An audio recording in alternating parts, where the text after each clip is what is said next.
With virtual meetings, যেহেতু আজকে আমার বিশেষ করে বর্ধমান পশ্চিমে এবং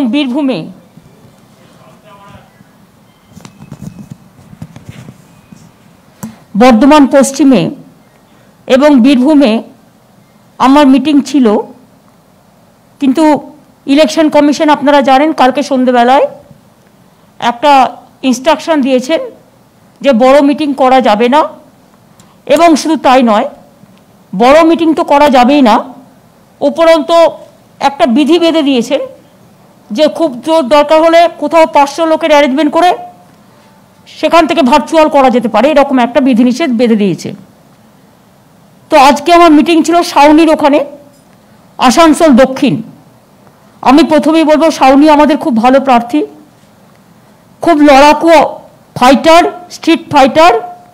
এবং আমি আসানসোলের দক্ষিণের সকল মানুষকে বলবো, আপনাদের ওখানে মিটিংয়ে আমার যাবার কথা থাকলেও নির্বাচনের বিধিনিষেধ মেনে, নির্বাচন কমিশনের বিধিনিষেধ মেনে হয়তো আমি এই মুহূর্তে যেতে পারলাম না।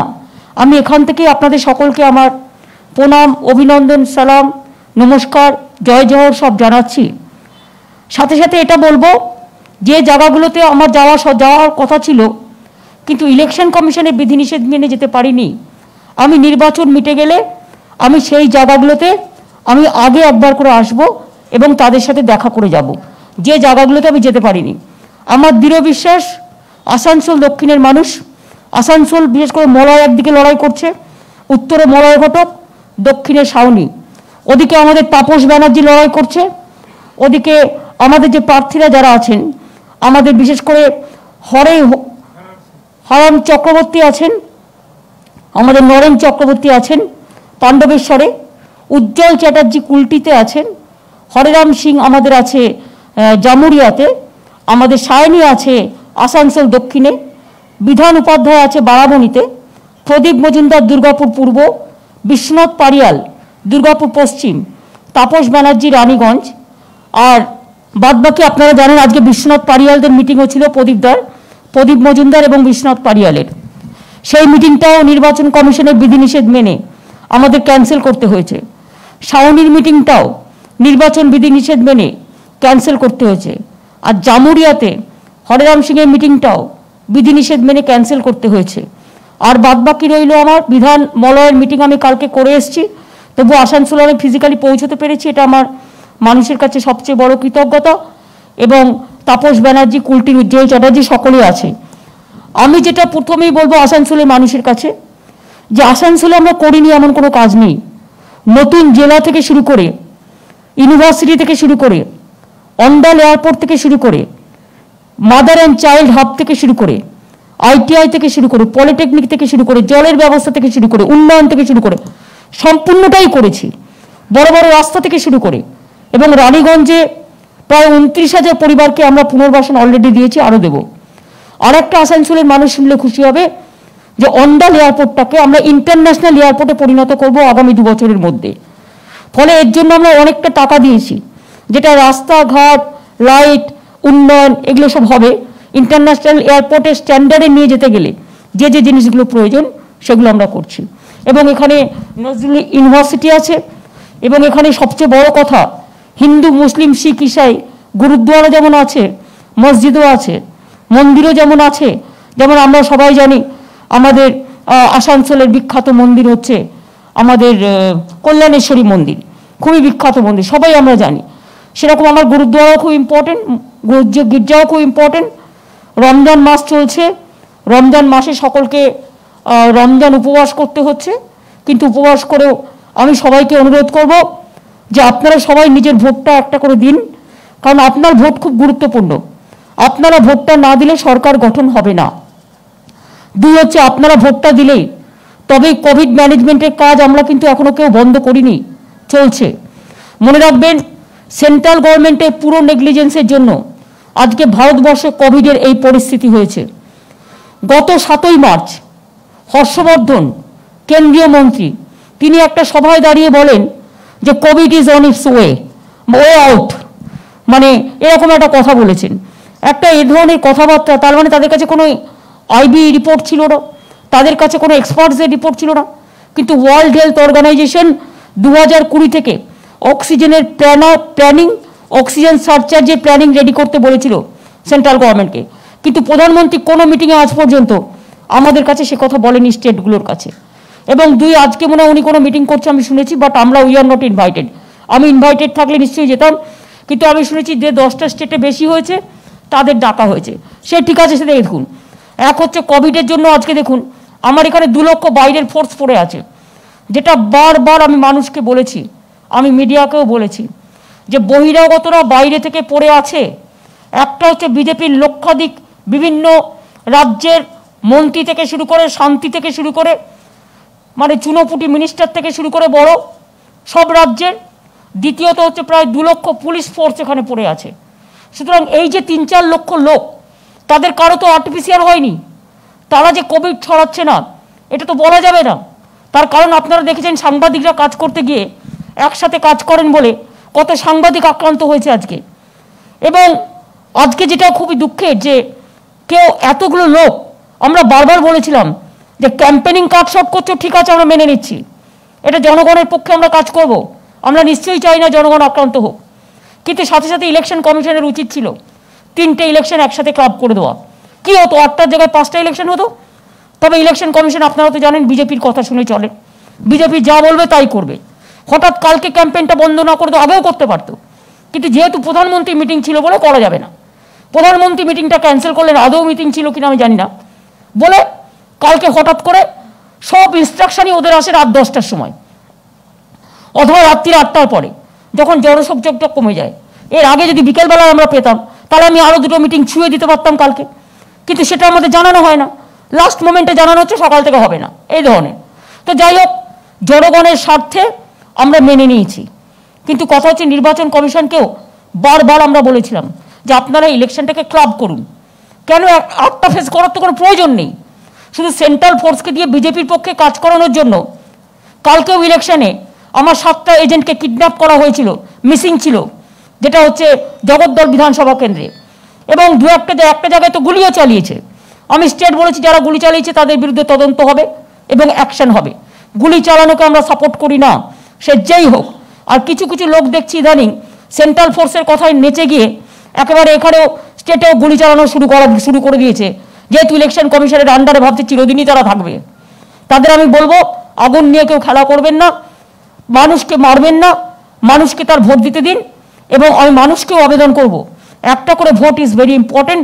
তার কারণ মনে রাখবেন, ভোটের নাম না থাকলে আপনাকে যে কোনো দিন এনপিআর করতে পারে, এনআরসি করতে পারে, আপনার রেকর্ডটা বাতিল করে দিতে পারে।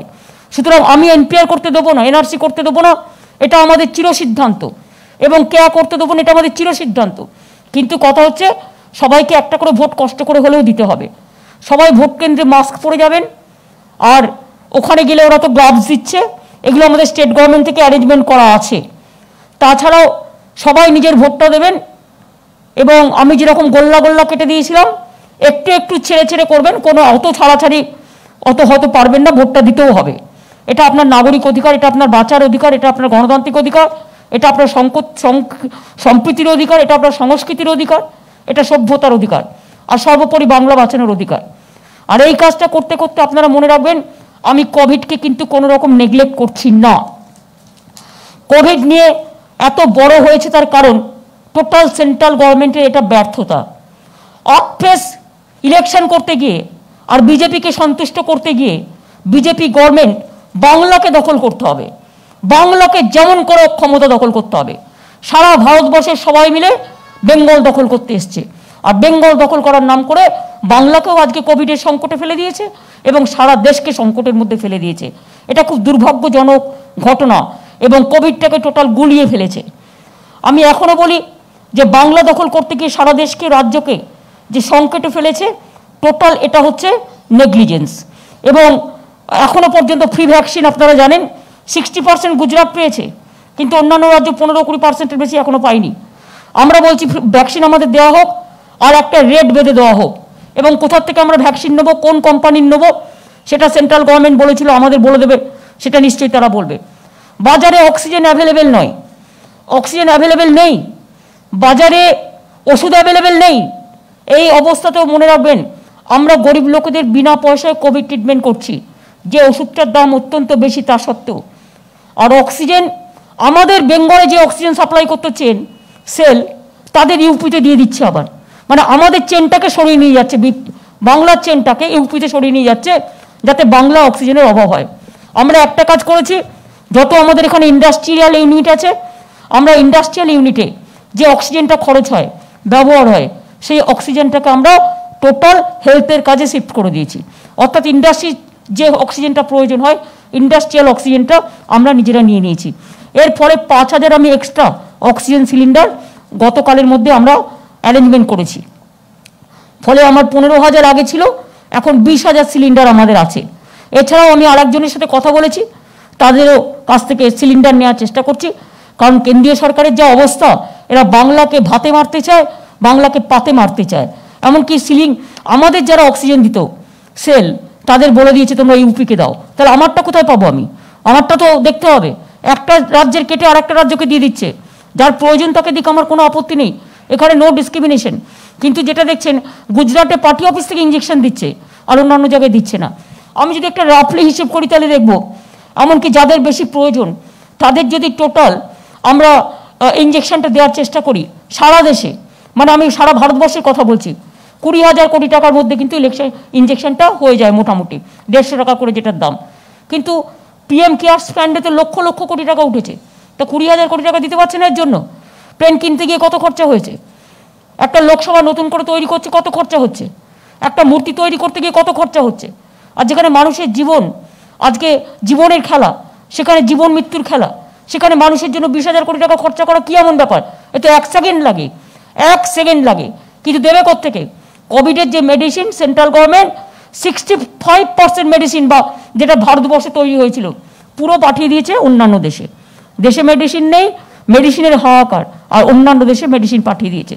এই অবস্থায় শুধু প্রধানমন্ত্রী ভাষণ দিলে তো হবে না, অ্যারেঞ্জমেন্ট করতে হবে।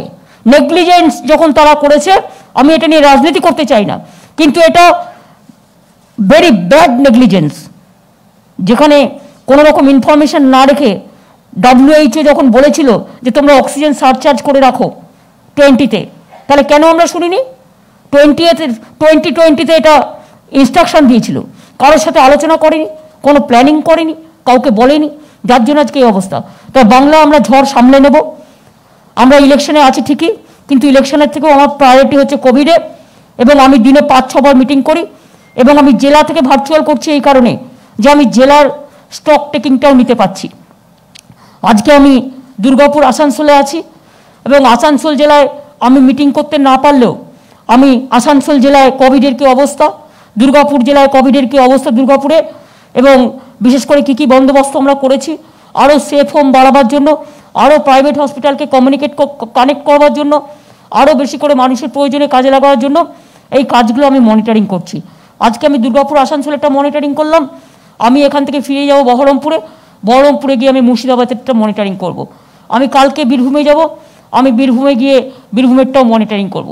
কালকেও আমার প্রোগ্রাম যেটা নিয়েছি সেটা হচ্ছে গীতাঞ্জলি, ওই হলটা নিয়েছি যেখানে 400 লোকের মতো বসতে পারে, ওখান থেকে ভার্চুয়াল করব বীরভূম জেলায় করে। আমি ওখান থেকে একটু তারাপীঠে যাব, তারাপীঠ থেকে আমি আবার ফিরে আসবো বহরমপুরে।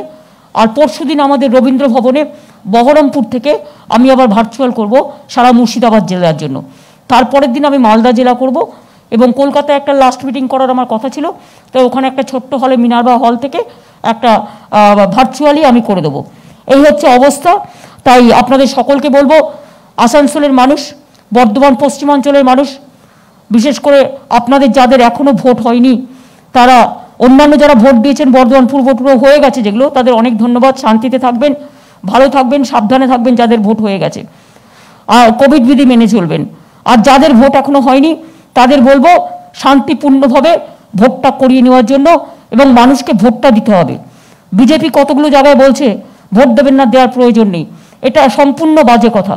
ভোট দিতেই হবে, ভোটটা আমাদের দেওয়ার জন্মগত অধিকার। ভোটার লিস্টের নাম না থাকলে এই সরকার করতে পারে না এমন কোনো কাজ নেই। আধার কার্ড থেকে, প্যান কার্ড থেকে, নোটবন্দি থেকে, লকডাউন করতে থেকে সব কিছু করতে পারে। এনআরসি করে দেবে, এনপিআর করে দেবে, ভোটার লিস্ট থেকে নাম চলে গেলে ভোটার লিস্টে নামটা থাকলে ফুল প্রোটেকশন আমরা দিতে পারবো। 2 হচ্ছে, আমি এখনও মনে করি ভোটটা যেমন আপনারা দেবেন এবং কোভিড যাদের হয়েছে তাদের ভয় পাওয়ার কোনো কারণ নেই, অযাচিত আতঙ্কিত হবেন না, আতঙ্কের কারণ নেই। যার বেশি বাড়াবাড়ি তারা হসপিটালে ট্রিটমেন্ট করুন, যার বেশি বাড়াবাড়ি নয় সে বাড়ি থেকেও ভালো থাকতে পারেন। পরিষ্কার পরিচ্ছন্ন থেকে মাস্কটা পরে হাতটা ভারে ভারে সাবান দিয়ে ধুয়ে ভালো থাকবেন। আগের বারেও কোভিড আমরা সামলে দিয়েছি, এবারেও কোভিড আমরা সামলে দেবো। সংখ্যাটা বেশি মনে করার কারণ নেই, কারণ কোভিডের নিয়ম হচ্ছে একজনের হলে ওটা 500 জন 1000 জনকে ছড়িয়ে দেয়। একটা যদি পুলিশ ব্যাটালিয়নের হয় তার মানে ওটা 10,000 লোককে ছড়িয়ে দেবে। কিন্তু সবার যে সিরিয়াস তা নয়, এটা 0.1% সিরিয়াস হয়ে যাচ্ছে, বাট অন্যান্যগুলো মোটামুটি সিম্বলিক বলতে পারেন, মাইল্ডও হয় আবার এমনিও হয়। এগুলো কাউন্সিলিংয়ের সুযোগ নেবেন, গভর্নমেন্ট কাউন্সিলিংয়ের সুযোগ দিচ্ছে। আপনারা অডোভিশিয়াল এতে অ্যাডও গভর্নমেন্ট দেবে, সেটা দেখে নিন, দেখে নিয়ে ডাক্তারদের সাথে কথাও বলতে পারেন, কোনো অসুবিধা নেই। অযাচিত ভয় পাওয়ার কোনো কারণ নেই। আর কোভিডে যারা আক্রান্ত তারাও ভোটটা দেবেন, তাদের ভোটটা দেওয়ার টাইম সম্ভবত 6টার সময়, তাই তো 5:30 থেকে। যারা কোভিডে আক্রান্ত তাদের ভোট দেওয়ার টাইম হচ্ছে 5:30 থেকে, তাদের জন্য আলাদা লাইন করা হচ্ছে, তাই তো। এই নিয়মটা সবাইকে বলে দিতে হবে যাতে সবাই জানতে পারে। আমি এই কথাগুলোই আপনাদের কাছে আজকে বলবার জন্য যে আমি আমার ইচ্ছে থাকা সত্ত্বেও দেখুন আমি দুর্গাপুরে বসে আছি, অথচ আমি মিটিংয়ে যেতে পারছি না। তার কারণ হচ্ছে ইলেকশন কমিশনের বিধিনিষেধের জন্য। সেই জন্য ভার্চুয়ালি করে যতটা পারলাম আমি, বিশেষ করে শাওনির জন্য, মলয়ের জন্য, তাপসের জন্য, হরিরামের জন্য, আমার বিধানের জন্য, আমার কুলটির, আমার উজ্জ্বলের জন্য, বিশুর জন্য, প্রদীপদার জন্য, সবার জন্য আমি বলে দিলাম এই কারণে যে সবার হয়ে মানুষের কাছে আমি আশীর্বাদ চাইছি, শুভেচ্ছা চাইছি, দোয়া চাইছি, এবং বাংলায় যেন বাংলার সরকারি থাকে, বাংলা যেন আগামী দিন বাঁচে, বাংলা যেন গুজরাট না হয়ে যায়, বাংলা যেন দিল্লির দখলে না যায়। সেই জন্য আসানসোলের মানুষের কাছে, দুর্গাপুরের মানুষের কাছে আমার এই আবেদন থাকবে। তাছাড়া আরেকটা ফ্যাক্টর আছে, মনে রাখবেন, এই কেন্দ্রীয় সরকার রেলটাকে প্রাইভেটাইজ করে দেওয়ার চেষ্টা করছে। 75% রেলে আমাদের 16 লক্ষ কর্মচারী আছে। সিভিল অ্যাভিয়েশন টোটাল প্রাইভেটাইজ করে দেওয়ার চেষ্টা করছে, বলে দিয়েছে অলরেডি। বিএসএনএল বন্ধ হয়ে গেছে, কোল ইন্ডিয়া, ইসিএল, বিসিসিএল সব বন্ধ হয়ে যাওয়ার মুখে।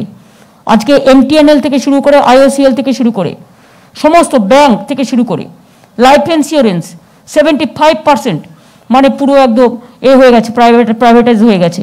এই অবস্থায় কেন্দ্রীয় সরকারি কর্মচারী যারা চাকরি করেন প্রায় 10 কোটি লোকের চাকরি চলে যাবে। এই পরিস্থিতিতে সেন্ট্রাল গভর্নমেন্টে যারা আছেন আর স্টেট গভর্নমেন্টে যারা আছেন তারা তো সিকিউরড, তারা তো 1 তারিখেই মাইনে পান, আমাদের টিচাররাও 1 তারিখে মাইনে পান, তাদের জন্য যা যা করার আমরা করি, কোনো অসুবিধে নেই। কিন্তু স্টেট গভর্নমেন্টে আমরা ফুল প্রোটেকশন দিচ্ছি, সেন্ট্রাল গভর্নমেন্টেরও যদি এই ওয়ার্কাররা বিপদে পড়ে আমরা কিন্তু তাদের পাশে দাঁড়িয়ে লড়াই করব, এবং আমরা প্রাইভেটাইজেশনের বিরুদ্ধে সেন্ট্রাল সেক্টরগুলো, পাবলিক সেক্টরগুলো রক্ষা করার জন্য যা যা করার আমাদের দলের পক্ষ থেকে সেটা আমরা করব।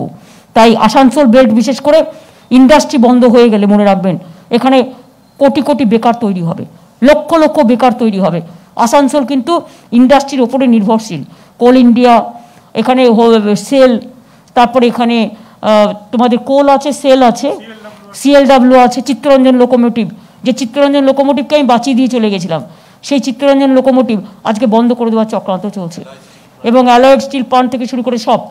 সুতরাং দুর্গাপুর, সুতরাং এইটাই আপনাদের কাছে আমরা বলবো যে আসানসোলের মানুষের কাছে এইটা ভালো করে নজরে রাখুন, এবং হিন্দু, মুসলিম, শিখ, ইসাই আপোষ মে রয় না ভাই ভাই। রমজান মাসে সংখ্যালঘুদের খুবই কষ্ট হবে, উপবাস করে ভোটটা দিতে হবে, কিন্তু আমি আল্লাহ তাআলার কাছে প্রার্থনা করব আপনাদের সকলকে যেন আল্লাহ তাআলা ভালো রাখেন। আমি হিন্দু ভাই বোনেদেরও বলবো, প্রচণ্ড গরম, কোভিড হচ্ছে কিছু কিছু, কিন্তু ভয় না পেয়ে ভোটটা দেওয়ার জন্য। আমার শিখ ভাই বোনেদেরও বলবো আপনারাও আপনাদের ভোটটা প্লিজ দেবেন। আর আমার যারা খ্রিস্টান ভাই বোন আছে তাদেরও বলবো, আমার অনেক আদিবাসী ভাই বোনেরা আছে তাদের আমি জয় জহর বলে ভোটটা দিতে বলবো।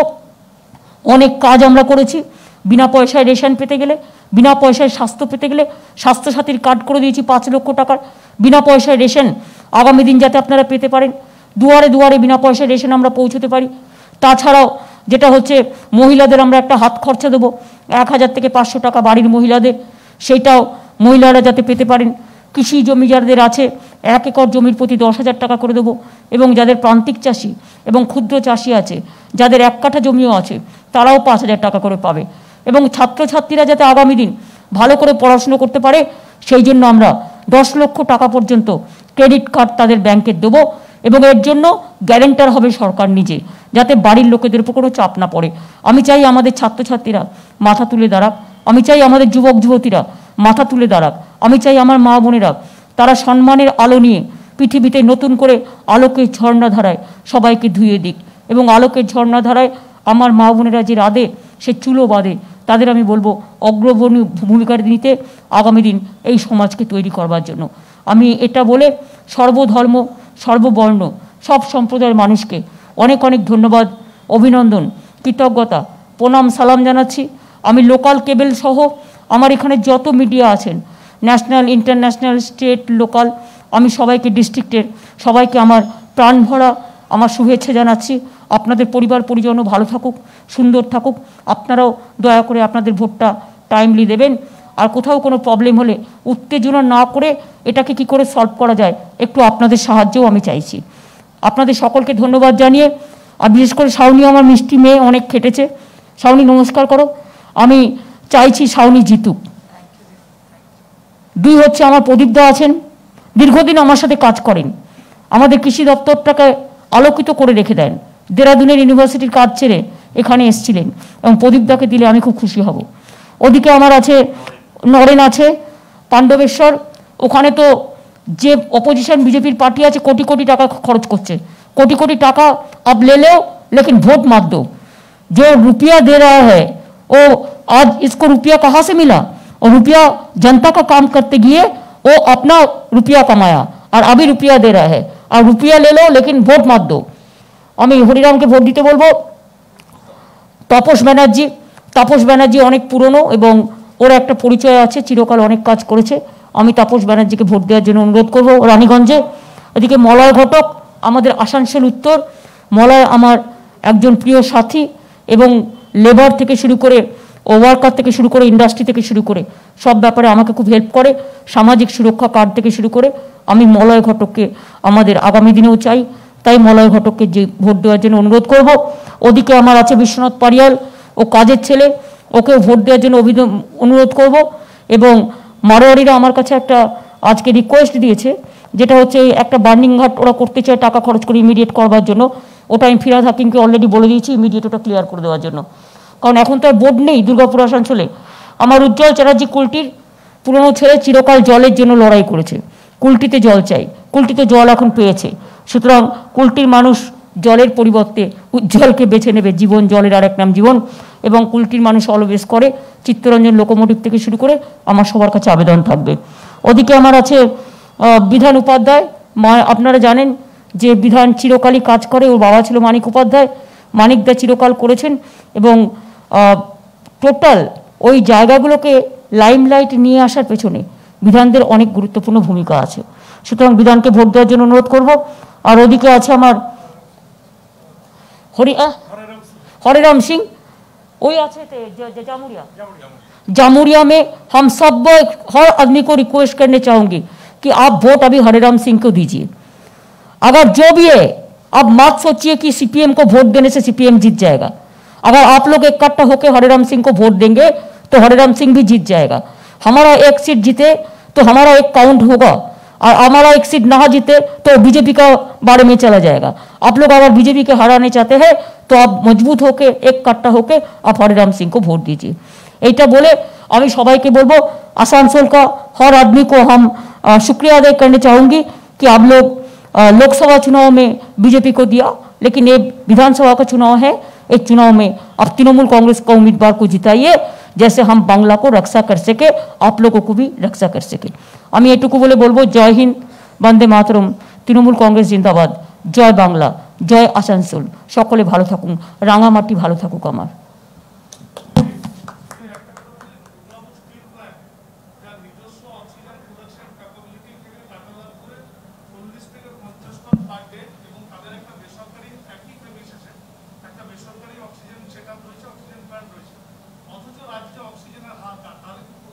কেন্দ্রীয় সরকারের এই সংস্থাগুলো কোথাও কি বিমা বাঁচানো করছে আপনাদের আমি বললাম না, গতকাল ইনস্ট্রাকশন দিয়েছে চিঠি দিয়ে যে সেল তারা শুধু বাংলাকে অক্সিজেন সাপ্লাই করতো, বলে দিয়েছে সেল এখান থেকে চলে যাবে ইউপিকে অক্সিজেন সাপ্লাই করবে।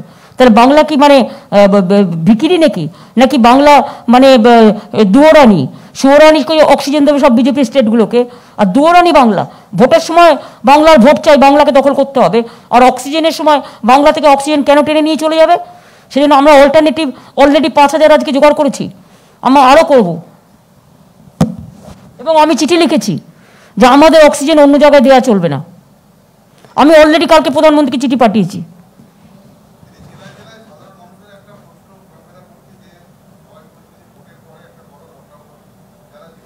না না না, দেখুন, লকডাউন করা আমাদের কারো উদ্দেশ্য নয়। এখনও তো 10টা থেকে 7টা অবধি কোনো ক্যাম্পেনিং নেই। লকডাউন করলে যদি সব সমস্যার সমাধান হয়ে যায়, এতে আরও ইকোনমিক আরও ধস নামবে, অনেক গরিব লোক খেতে পাবে না, মরে যাবে। তার থেকে আমরা নিজেদের সতর্ক থেকে একটা টাইম যদি আমরা মনে করি এই টাইমটা আমি বেরোবো না, এই টাইমটা আমি ডেতে কাজ করলাম, আমি রাতে করলাম না, নাইট শিফট যাদের কাজ করতে হয় সে ডেতে করবে না। একটুখানি আন্ডারস্ট্যান্ডিং মিসআন্ডারস্ট্যান্ডিং থেকেও আন্ডারস্ট্যান্ডিং করে কাজ করলে অনেক ভালো হয়। লকডাউন নিয়ে আমাদের সেরকম কোনো চিন্তাভাবনা নেই।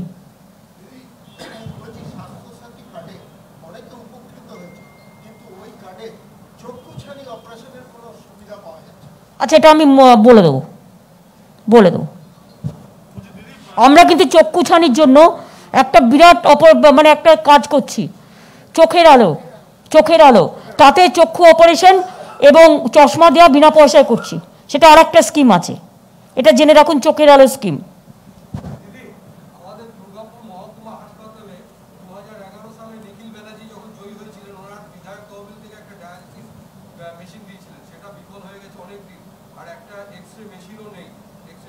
আচ্ছা, আপনি বলছেন, আমি দেখে নেব, আফটার ইলেকশন দেখে নেব, এটা আমার মনে করে দিতে হবে। প্রদীপ দা আমায় মনে করে দেবেন এটা। হ্যাঁ,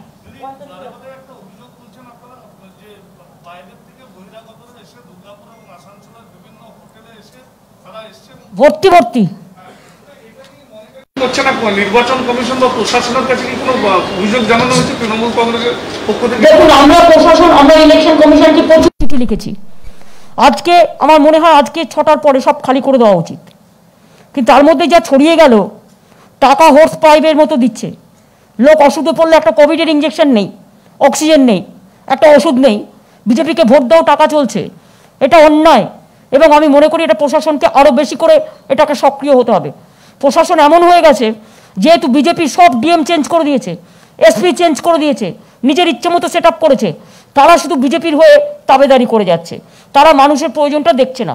এরকমও অনেক খবর আমার কাছে আছে, যারা এমনকি স্টেটেরও অফিসার, কিন্তু বিজেপি অ্যাপয়েন্টমেন্ট করেছে বলে ভাবছে বিজেপি যা বলবো আমি তাই শুনবো, এটা অন্যায়। আমি মনে করি যে government officer must play their রাজধর্ম।